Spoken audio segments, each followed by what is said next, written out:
కాంగ్రెస్ పాలన ఏం మంచిగా లేదండి ఇప్పటివరకు అయితే. ఇప్పటివరకు ఇచ్చిన హామీలు ఏవి నెరవేర్చలేదు. ఖాళీ ఒక్క బస్సు ఒక్కటి ఫ్రీ ఒక్కటి చేసిండు. మా ఆటోలకు అన్యాయం చేసిండు, అందరికీ అన్యాయం చేసిండు. ఇప్పటివరకు అన్ని ధరలు అన్నీ పెరిగి ఉన్నాయి. వీటిని నియమించే ఏం లేదు.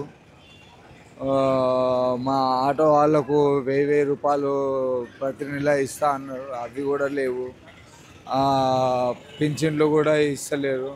రైతు బంధు ఇస్తా అని చెప్పి రైతు బంధు కూడా ఇవ్వట్లేదు.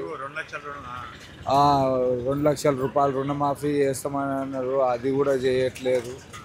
ఇప్పటి వరకు మేమైతే కాంగ్రెస్కి ఓటేసి మేము చాలా బాధపడుతున్నాము. అదే కేసీఆర్ ఉంటే ఇప్పటి వరకు కొంచెం పనులన్నా అయిపోయేటివి.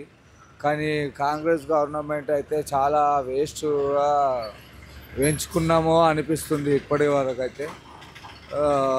కాంగ్రెస్ ఈజ్ ద నాట్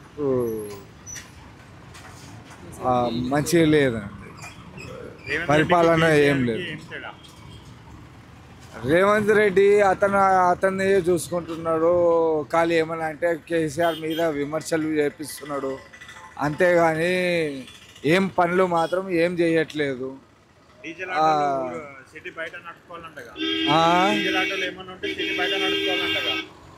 ఇప్పుడు మొత్తం ఆటోలన్నీ తీసేసి మొత్తం బయట నడిపించుకోవాలని అంటే ఎన్ని సంవత్సరాల నుంచి మేము ఇక్కడ నడిపించుకుంటూ పిల్లల్ని చదివించుకుంటూ అది చేసుకుంటూ ఉన్నాము.